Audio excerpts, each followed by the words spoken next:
오늘 하나님 말씀은 마태복음 10장 24절에서 25절 상반절 말씀입니다. 짧은 두 구절이기 때문에 함께 합독하도록 하겠습니다.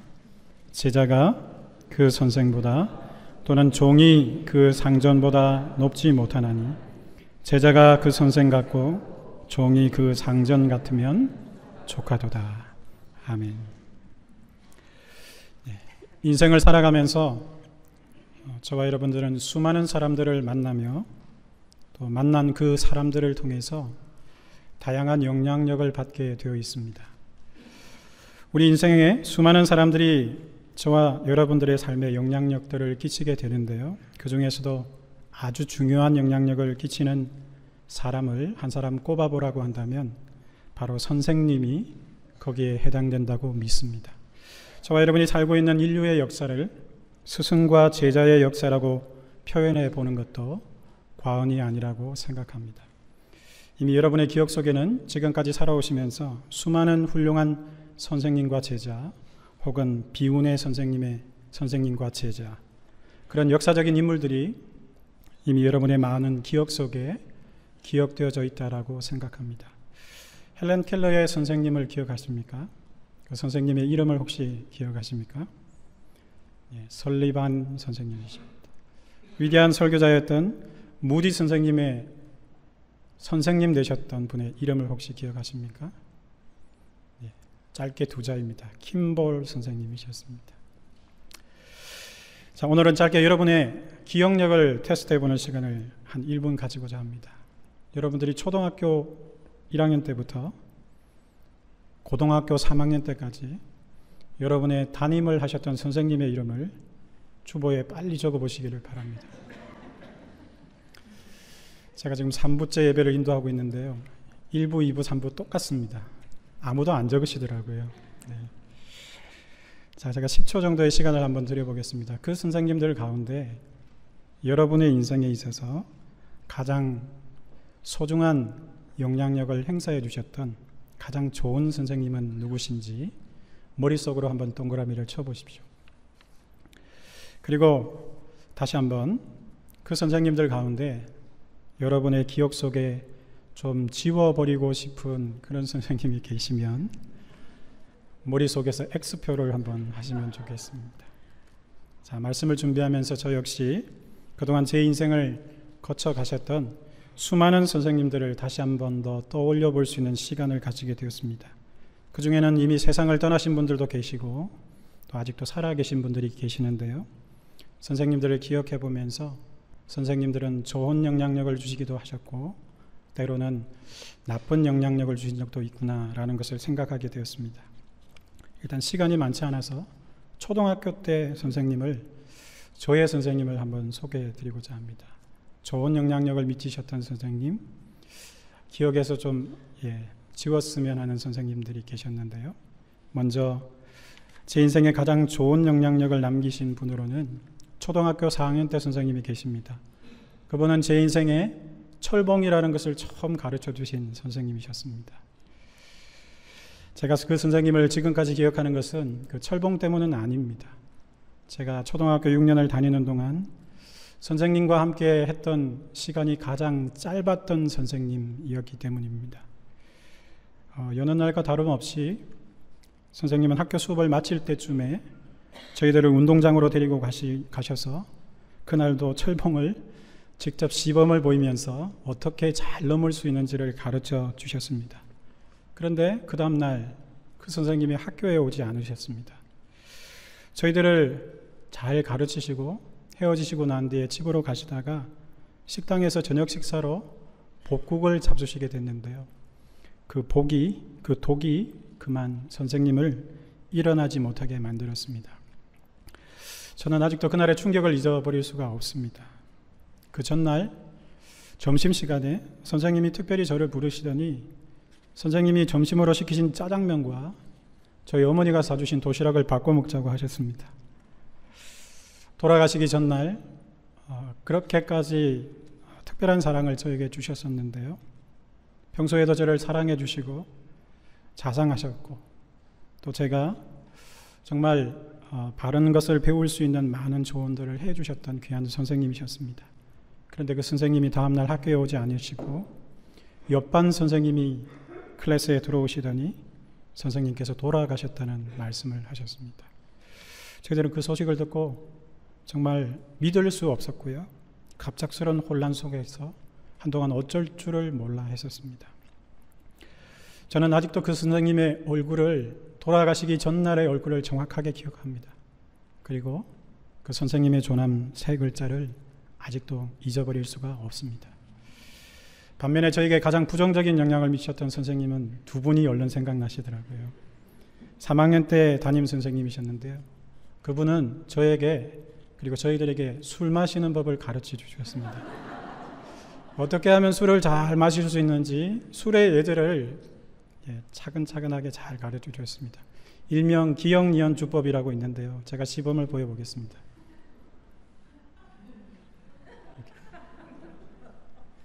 이게 기억이고요. 이게 니언입니다. 그리고 음악 시간이 되면 선생님은 동요를 가르쳐 주지 않으시고 술 마시고 기분 좋으실 때 부르시는 노래를 가르쳐 주셨습니다. 취중뱃노래라고 해서 어부가를 가르쳐 주셨는데요. 어여차 뒤여차 하고 뭐 이렇게 부르는 노래가 있습니다. 제가 아직도 잊어버리지 않습니다. 다른 한 분은 초등학교 5학년 때 처녀 여선생님이었는데요. 별명이 순악질이었습니다. 하여튼 걸리면 이유를 불문하고 걸린 애가 벌을 받는 게 아니라 단체 기합입니다. 오리걸음, 단체 오리걸음, 단체 벌청소, 하여튼 온갖 폭력과 스트레스가 다 날라왔던 것을 기억합니다. 저희들끼리 벌 받고 나면 모여서 했던 말이 있습니다. 얼마나 독하면 시집도 못 가고 저러고 있을까? 이러면서 저희들이 그 선생님을 욕하고 저주했던 기억이 있습니다. 그 이외에도 중학교와 고등학교 그리고 대학, 신학교와 신학대학원을 거치면서 저는 수많은 선생님들을 만났고요. 그 선생님들로부터 긍정적인, 때로는 좀 부정적인 그런 영향을 받으면서 이 자리에 오게 되었습니다. 저와 여러분, 여기 앉아 계신 분들도 꼭 선생님만은 아니지만 인생을 살아오면서 인생 그 자체가 주는 많은 교훈들을 받고 영향력들을 받으며 이 자리에 앉아 계신다고 믿습니다. 저는 말씀을 준비하면서 제 인생을 돌아보면서 지금까지 제 인생 가운데 만났던 수많은 선생님들 가운데 가장 제 인생에 결정적인 영향을 미쳐주신 선생님 한 분을 또 한 번 떠올리게 됐습니다. 그리고 짧지만 오늘 이 시간을 빌어서 그 선생님을 한번 소개해드리고 싶습니다. 그분은 다름 아닌 제가 고등학교 1학년부터 3학년 때까지 저희 고향교회를 담임하셨던 K 목사님이십니다. 제가 이니셜을 사용하는 이유는 목사님은 자기 이름을 다른 사람에게 이야기하는 것을 좋아하지 않으셨기 때문입니다. 제자인 제가 선생님의 좋아하지 않는 것을 해드리고 싶은 마음은 없습니다. 목사님은 저희 교회를 부임하시기 전에 먼저 부산 근처에 있는 가덕도라는 섬에서 섬 사람들과 목회를 하셨던 분입니다. 당시에는 가덕도와 부산 사이에 다리가 놓여 있지 않았기 때문에 배를 타고 들어가야 되는 그야말로 시골 섬이었습니다. 그래서 이 목사님이 저희 교회에 부임한다는 소식을 듣고 저희 교회도 시골 교회였는데요. 저는 그 목사님이 좀 더 시골스럽지 않을까 이런 생각을 했던 적이 있습니다. 그런데 오신 목사님은 전혀 시골스럽지 않으신 분이셨습니다. 훨씬 도시스러우셨고요. 생각보다 목사님의 모습은 참 특이했습니다. 그렇게 나이가 많지 않으신 것 같은데 벌써 머리카락이 상당히 적으셨고요. 그리고 아주 까만색의 태안경, 뿔태안경을 쓰고 계셨고 눈은 아주 가름하셔서 눈을 뜨셨는지 감았는지를 잘 알지 못할 정도로 눈이 작은 분이셨습니다. 조금 시간이 지나면서 저는 목사님께서 머리를 의식하셔서 그런지 중절모를 즐겨 쓰신다는 것을 알게 됐고요. 특이하게 흰색 고무신을 매일 신고 다니셨습니다. 저희 교회는 교회와 사택이 붙어 있었기 때문에 제가 교회와 사택을 들락날락하면서 목사님은 설교하실 때를 제외하고는 항상 자기가 목사가 되기 전에 다녔던 직장 작업복을 잇고 계신다는 사실을 알게 됐습니다. 일명 무슨 신사라고요? 반응이 좋으십니다. 단벌 신사셨습니다. 목사님의 일과는 단순했습니다. 거의 변화가 없는 아주 단조로운 일과하셨는데요. 그분의 일과는 말씀과 기도의 삶이셨습니다. 제가 시간으로 다 잰 건 아니지만 하루에 7시간 정도는 말씀을 읽으시고 설교 준비를 하셨습니다. 그리고 하루에 8시간 정도는 기도와 함께 시간을 보내시는 분이셨습니다. 목요일까지만 신방하셨습니다.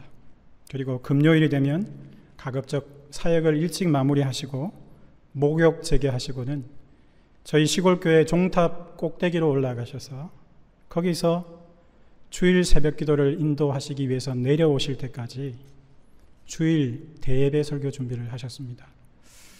거의 식사를 하지 않으셨는데요. 사모님이 가끔씩 갔다 올라 주시고 제 기억으로는 성도가 소천한 일이 없는 한 거기서 내려오지 않으셨습니다. 주일 새벽 기도를 인도하러 내려오셨습니다. 더 놀라웠던 사실은 주일에 설교만 1시간 이상을 하셨다는 사실입니다. 성령과 함께 더 충만해지시면 1시간 30분을 넘기는 것이 예사였습니다. 오늘 여기 계신 분들 가운데 설교 1시간 반 하시면 절반은 안 계실 것 같습니다. 그때 저는 목사님을 통해서 선포되어지는 그 말씀 한 말씀이 너무너무 좋아서 목사님의 말씀을 성경책에 직접 받아 적었었습니다. 지금도 고향에 돌아가면 그 성경책이 저의 집에 있을 것입니다. 목사님은 저희 교회에 부임하신 지 얼마 되지 않았음에도 불구하고 그 목사님의 삶을 통해서 저희 교회 많은 성도님들이 변화되기 시작했습니다. 모교회의 장로님이자 권사님이셨던 저희 아버님과 어머님도 이 목사님이 계셨던 그 3년의 기간 동안에 가장 깊은 신앙의 성숙을 맛보셨습니다. 당시에 시골 교회였던 저희 교회는 최선을 다해서 성도들이 11조로 드린 헌금을 목사님 사례로 드렸습니다. 목사님 사례가 약 50만 원 정도 되었는데요. 그런데 조금 지나서 알게 된 것은 그 사례 가운데 15만 원만 사모님의 손으로 간다는 사실을 알게 되었습니다. 목사님이 11조 띄시고 감사헌금 띄시고 주일헌금 띄시고 선교헌금 띄셨습니다. 그리고 하나를 더 띄셨는데 그건 처음에는 아무도 몰랐습니다. 나중에 알게 된 것이 담임 목사님께서 신방하시면서 홀로 사시는 노인들을 신방하실 때 꼭 10,000원짜리 한 장을 그분의 방석 밑에, 베개 밑에 또는 이불 사이에 끼워 넣고 오신다는 사실을 알게 되었던 것입니다. 그래서 사모님께는 15만 원밖에 전달되지 않았습니다. 이 일을 알게 된 우리 교회 성도들은 사모님의 고충을 알게 되고 자기 집에서 농사지은 쌀과 된장과 고추장, 밭에서 기른 채소와 과일, 생선들을 가지고 와서 목사님 사택 앞에 갖다 드렸습니다. 하지만 목사님은 그것조차도 불편해 하셨습니다. 처음에 성도들은 왜 사모님께서 가스로 된 취사도구를 쓰시지 않는지 이해할 수 없었습니다. 사택에 그것을 설치해 드렸는데 쓰시지 않더라고요. 왜냐하면 그 적은 돈으로 연탄 사서 떼기 그리고 골로라는 게 있습니다. 그것을 사용하기에도 돈이 모자랐기 때문입니다. 저는 나중에서야 어머니를 통해서 목사님과 사모님께서 어떤 삶을 살고 계시는지를 알게 되었습니다. 그리고 목사님보다는 사모님께서 얼마나 말 못하는 가슴을 끌어안고 얼마나 많은 눈물 가운데 목회를 돕고 계시는지를 알게 되었습니다. 겨울에는 항상 목사님 방은 추웠습니다. 왜냐하면 불을 떼지 않았기 때문입니다. 목사님은 잠도 많이 없으신 분이셨고요. 생활하시는 것을 볼 때 이불 속에 오래 누워 계실 분도 아니셨습니다. 늘 교회에서 자신의 모든 것을 쏟아부어 주셨던 분이셨기에 목사님은 없으면 없는 대로 그렇게 감사하면서 목회자의 삶을 사셨습니다. 당시 아이들까지 다 합쳐서 저희 시골 교회는 약 100여 명의 성도가 되었는데요. 저희 교회는 아주 작고 정말 초라한 교회였지만 노회에서 선교 헌금을 가장 많이 보내는 교회였습니다. 저희 교회보다 훨씬 부유하고 성도들이 많은 교회들이 많이 있었지만 선교 헌금만큼은 항상 저희 교회가 1등이었습니다. 왜냐하면 담임 목사님께서 저희 교회에서 선교 헌금을 제일 많이 내셨기 때문입니다. 목사님을 통해서 저는 고등학생이었던 그 3년의 기간 동안에 창세기와 요한계시록을 집중적으로 배울 수 있었습니다. 목사님은 특별히 저에게 계시록을 가르쳐 주시면서 주님 다시 오실 날이 가까워져 오고 있으니까 깨어서 기도하는 사람이 되어야 된다라고 저희들을 가르쳐 주셨습니다. 그리고 목사님 당신께서 새벽기도 4시 반 새벽기도를 인도하시기 위해서 새벽 2시에 일어나셔서 그때부터 친히 기도하는 기도의 삶을 저희 성도들에게 보여주셨습니다. 저는 목사님과 함께 고2 때 무척산이라는 기도원에 기도하러 함께 올라갔다가 제 인생의 첫 영적인 체험을 하게 되었었습니다. 목사님께서 목회를 하시면서 늘 외쳤던 구호가 있었습니다. 4가지 정도 저의 기억 속에 고스란히 남아 있는데요. 첫 번째, 신령과 진리의 예배. 두 번째, 온전한 11조. 세 번째, 목숨 다한 증거. 네 번째, 최후까지 순종이었습니다. 신령과 진리의 예배, 온전한 11조, 목숨 다한 증거, 최후까지 순종이었습니다. 목사님은 본인이 선포하신 그 선포대로 저희들 앞에서 직접 그런 삶을 살아주셨습니다. 그리고 그렇게 사는 것이 선교사의 삶이고 또한 순교자의 삶이라고 그렇게 저희를 가르치셨습니다. 무서웠던 것은 저희 중고등부 모임에 오시면 눈을 부릅뜨시고 그 작은 눈을 다시 세게 뜨시고는 여기 앉아있는 놈들은 전부 선교사로 가라 그러셨습니다. 그리고 기회가 주어진다면 본인이 직접 선교사로 가시겠다고 늘 설교하시곤 했습니다. 그런데 정말 3년간 저희 교회를 목회하신 후에 목사님은 부산으로 가셔서 러시아 선교회의 훈련을 받으시고 당시 캄차트카 반도라는 극동아시아 쪽으로 러시아의 땅으로 가셔서 선교사로서의 삶을 마감하셨습니다. 목사님께서 떠나시기 하루 전날 저는 목사님 댁으로 가서 이삿짐 싸는 것을 도와드리게 되었습니다. 짐을 거의 다 싸셨었고요. 남은 것 정리해 드렸는데 짐 정리가 거의 마무리되었을 때에 점심시간이 되어서 사모님께서 점심을 갖고 나오셨습니다. 마침 러시아 선원들을 전도하기 위해서 배를 탔다가 러시아 선원들로부터 얻었던 연어라고 하면서 연어 반마리를 구워서 김치와 이제 김이 모락모락 나는 흰 쌀밥과 함께 마지막으로 점심을 대접해 주셨습니다. 목사님께서 축사하시고 함께 점심을 먹었습니다. 그런데 밥을 거의 다 먹었을 때 목사님께서 갑자기 저에게 이런 말씀을 하셨습니다. 선일아, 나는 오늘부터 대한민국 사람인 것을 포기한다. 그리고 나는 내일 배를 타는 순간부터 한 사람의 러시아인으로서 러시아에서 러시아 사람들을 섬기며 러시아 사람들을 사랑하다가 러시아에서 뼈를 묻을 것이다. 그러니 네가 나를 여기 대한민국에서 만나는 일은 다시 없을 것이다. 말씀하셨습니다. 그리고 마지막 말씀으로 이렇게 말씀하셨습니다. 선일아, 너는 너의 부르심을 따라가고 나는 나의 부르심을 따라 간다. 그리고 먼 훗날 정상에서 만나자 그러셨습니다. 저는 그 정상이 천국을 의미한다는 사실을 직감할 수 있었습니다. 목사님을 그렇게 보내드리고 25년이 지난 지금 저는 아직도 목사님과 사모님의 얼굴을 한 번도 다시 뵙지 못했습니다. 고등학교 2학년 때로 기억합니다. 목사님께서 한 번은 그 추운 방에 저를 부르시더니 이렇게 말씀하셨습니다. 너의 눈 속에 너를 부르시는 아버지의 부르심이 내 눈에 보이는데 너는 주의 종의 길을 갔으면 좋겠다 하셨습니다. 사실 저는 처음으로 중학교 2학년 때 그리고 이날 고등학교 2학년 되었던 이날 두 목사님의 기도와 음성을 통해서 하나님께서 저를 종으로 부르신다는 사실을 확인할 수 있었습니다. 그리고 신학교에 입학하면서 지금 이 자리에 이르기까지 우리 하나님께서는 계속 죄인 중에 괴수인 저를 종으로 쓰고 계신다는 확증들을 가지고 오게 되었습니다. 사랑하는 목사님은 저희 모 교회에 계실 때에 늘 사도 바울을 흠모하셨습니다. 그리고 사도 바울을 자기의 스승이라고 소개하시면서 사도 바울의 삶을 그렇게 따라가기를 원하셨습니다.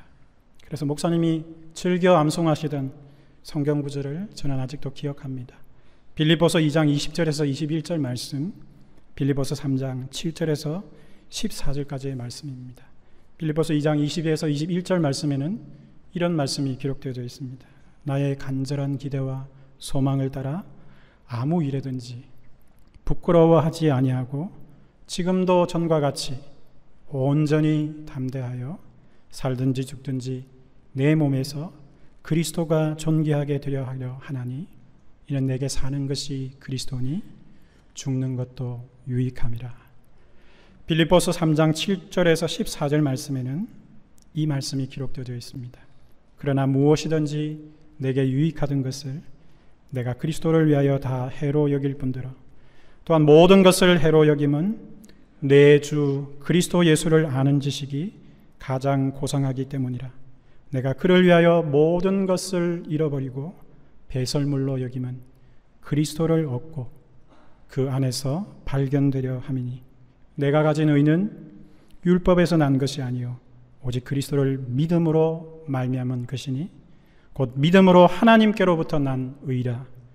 내가 그리스도와 그 부활의 권능과 그 고난의 참여함을 알고자 하여 그의 죽으심을 본받아 어떻게 해서든지 죽은 자 가운데서 부활에 이르려 하노니 내가 이미 얻었다 함도 아니요 온전히 이루었다 함도 아니라 오직 내가 그리스도 예수께 잡힌 바 된 그것을 잡으려고 달려가노라. 형제들아, 나는 아직 내가 잡은 줄로 여기지 아니하고 오직 한 일, 즉 뒤에 있는 것은 잊어버리고 앞에 있는 것을 잡으려고 푯대를 향하여 그리스도 예수 안에서 하나님이 위에서 부르신 부름의 상을 위하여 달려가노라. 아멘. 목사님은 기록되어진 이 말씀대로 3년 동안 저희들 앞에서 살아주셨습니다. 사도 바울의 선생님은 우리 주 예수 그리스도이셨습니다. 목사님의 선생님은 사도 바울이셨습니다. 부끄럽지만 제 인생에 가장 중요한 영향력을 남기신 선생님은 지금까지 소개해드린 K 목사님이십니다. 목사님은 늘 자신의 선생되었던 바울의 삶 앞에서 자신은 감히 고개를 들 수 없는 자라고 고백하셨습니다. 하지만 그분의 제자라고 생각하는 저는 지금 한 명의 목사로서 제 모습을 바라보며 우리 선생님 앞에 고개를 들 수 없을 뿐만 아니라 가짜와 같은 나의 삶을 빨리 내려놓고 목사를 빨리 그만두어야 되겠다는 그런 생각을 하곤 합니다. 저도 저를 알고 하나님께서도 제가 진짜 목사인지 가짜 목사인지를 아시기 때문입니다. 오늘 저와 여러분이 읽으신 이 본문의 말씀, 짧은 2구절의 말씀, 제자가 그 선생보다 또는 종이 그 상전보다 높지 못하나니 제자가 그 선생 같고 종이 그 상전 같으면 족하도다 하셨습니다. 이 말씀은 평범한 우리 인간의 말이 아니라 진리 그 자체이셨던 온 인류의 참된 선생님 되셨던 우리 주 예수 그리스도의 말씀이기 때문입니다. 우리 인간들은 청출어람이라는 단어를 써가면서 때로 우리가 스승보다 나은 제자가 될 수 있다는 사실을 이야기합니다. 그리고 우리가 살아가는 세상을 살다 보면 정말 그런 사람이 있는 것 같습니다. 하지만 부족한 제 생각에는 예수님의 말씀처럼 아무리 뛰어난 제자라 할지라도 참된 자기 선생님보다 더 나을 수 없다라고 믿습니다. 오늘 저와 여러분이 살아가는 이 시대는 첨단을 달리는 시대입니다. 하지만 우리는 이 첨단의 시대를 살아가면서도 오히려 그 옛날 아무런 문명의 혜택을 누려보지 못했던 그때 그 시절의 선생님들보다 더 뛰어난 선생님을 찾아보지 못하고 있습니다. 오늘 우리 시대의 선생님들은 아이폰도 있고 아이패드도 그리고 디지털의 첨단 장비들을 다 가지고 있지만 우리 옛날에 선배 선생님들이 가지고 있던 주산과 같은 담백하고 순수한 사랑, 관심과 애정, 그리고 참 선생님으로서의 도는 다 잃어버린 것 같습니다. 오늘 첨단의 선생님들과 첨단의 교육 도구와 첨단의 배움을 통해서 자라나가고 있는 우리 시대의 학생들의 모습을 보면 최고의 것을 제공해주고 있음에도 불구하고 그들의 영혼은, 그들의 심령은 점점 공허해지고 비워져 가는 것을 목격하게 됩니다. 그 아이들이 바로 저와 여러분들의 자녀라는 사실이 안타까울 때가 많습니다. 예수님은 오늘 본문 말씀을 통해서 제자가 그 선생보다, 종이 그 상전보다 높지 못하다고 하셨습니다. 제자가 그 선생 같고 종이 그 상전 같으면 족하다 하셨습니다. 참된 제자는 언제나 자기보다 자기 선생님이 더 뛰어나시다는 사실을 아는 자입니다. 참된 제자는 자기의 선생님보다 그 앞섰던 선생님이 더 훌륭하신 분이라는 사실을 아는 자입니다. 그래서 바울은 빌립보서 3장 9절 말씀에서 자기의 참된 선생님이자 자기의 영원한 선생님이 되셨던 오직 예수 그리스도 안에서만 자기가 발견되어지기를 원한다라고 고백했던 것입니다. 왜냐하면 바울은 자기의 선생 되신 예수 그리스도 안에서 자기를 너무 사랑하시는 하나님을 만날 수 있었기 때문입니다. 바울은 자기 선생님 안에서 선생님 뒤에 계신 온 인류를 사랑하시는 하나님의 사랑을 목격할 수 있었기 때문입니다. 그래서 그 풍성하신 하나님의 사랑 가운데 자신을 발견했던 바울은 자기를 배설물과 같은 존재라고 고백했고요.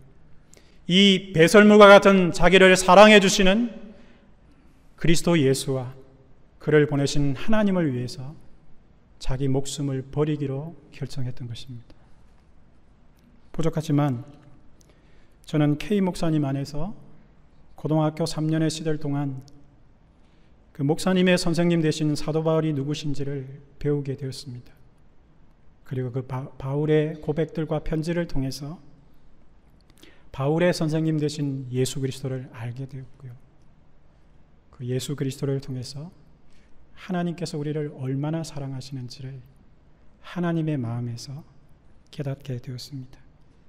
그리고 이 선생님들 안에서 저는 얼마나 더러운 배설물이며 정말 가짜 목사라는 사실을 날마다 깨달아가고 있습니다.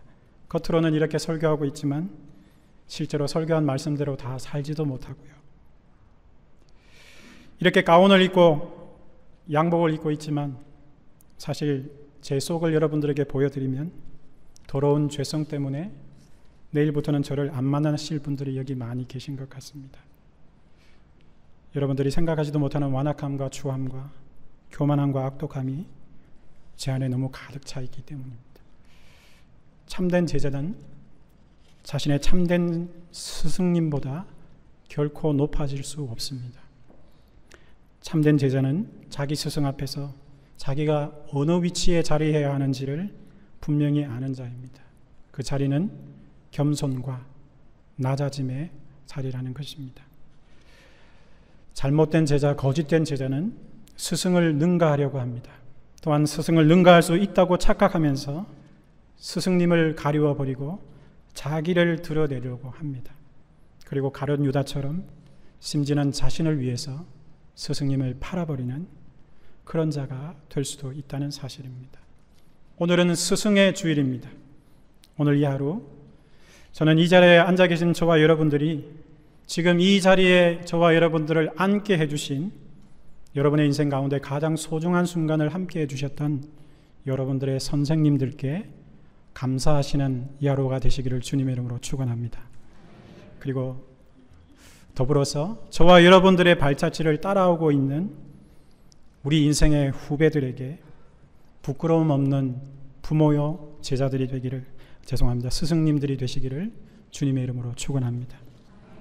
참된 스승과 제자는 노력만으로는 되지 않는 것 같습니다. 참된 스승과 제자는 진짜 스승과 제자의 길을 걸어가셨던 우리 주 예수 그리스도의 성령께서 우리 마음에 부어져야만 가능한 것 같습니다. 우리의 생각과 노력과 힘으로 우리의 제자들을 기를 수 없습니다. 우리의 참 스승 되신 우리 주 예수 그리스도의 성령으로 하나님의 사랑이 우리 마음에 부어질 때에 그렇게도 말듣지 않는 우리의 제자들을 하나님께로 인도할 수 있는 것입니다. 마지막으로 이 부탁을 드립니다. 우리는 언젠가 이 역사의 현장에서 사라지게 될 것입니다. 하지만 부디 여러분들의 모든 제자들을 시간과 공간을 초월하셔서 언제나 온 인류의 선생님이 되어 주실 수 있는 우리 성령 하나님께 부탁하시는 저와 여러분 되기를 간절히 원합니다. 예수 그리스도의 이름으로 오신 성령, 그리스도 예수의 마음을 부어주실 수 있는 그 성령과 함께 참 길과 진리요 생명 되신 우리 주 예수 그리스도께로 그들을 인도하여서 우리 하나님께 칭찬받으시는 저와 여러분 되시기를 주님의 이름으로 축원합니다.